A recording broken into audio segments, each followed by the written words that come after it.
And when you teach in China, you start at 8 in the morning and you don't get done till 5 at night. You teach the whole day.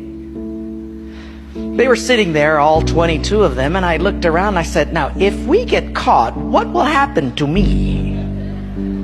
They said, oh, you'll get deported in 24 hours and we'll go to prison for 3 years. I said, you're kidding. How many of you have been in prison for your faith? Out of 22, 18 raised their hands. I thought, no way.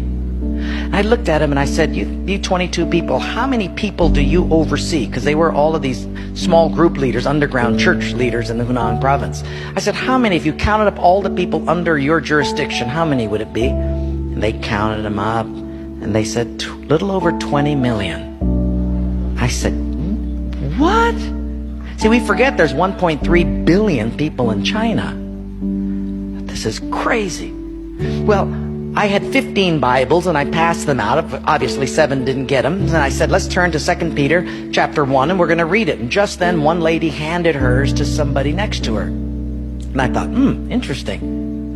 Well, we turned there anyway, and as we started reading it, I understood why she gave it away. She had memorized the whole thing. She just recited the whole chapter. When it was done, I went over to her at a break and I said, you recited the whole chapter. She says, oh yes, I've memorized many chapters. I said, where did you memorize many chapters? She said, in prison. I said, you have much time in prison. So I said, but don't they confiscate the Bible? She said, yes.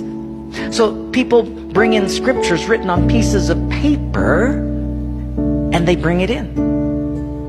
So I said, but then if they find that piece of paper on you, won't they confiscate that? She said, oh yes, that's why you memorize it as fast as you can.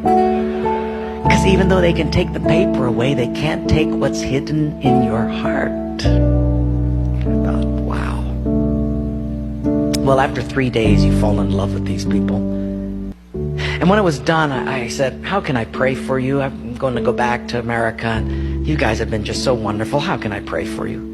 They said, you know, Wayne, you guys can gather like this whenever you want to in America. We can't. Could you pray that one day we'll be just like you? And I looked at him and I said, I will not do that. Big incredulous eyes looked at me and they said, why? I said, because you guys rode a train for 13 hours to get here. In my country, if you've got to drive more than an hour, people don't come. You sat on a wooden floor for 3 days. In my country, if people have to sit more than 40 minutes, they leave. You sat not only here for 3 days on a hard wooden floor, but you did it without air conditioning. In my country, if it's not padded pews and air conditioning, people don't often come back. In my country, we have an average of 2 Bibles per family. We don't read any of them. You hardly have any Bibles, and you memorize them from pieces of paper. I will not pray that we become like, you become like us, but I will pray that we become just like you.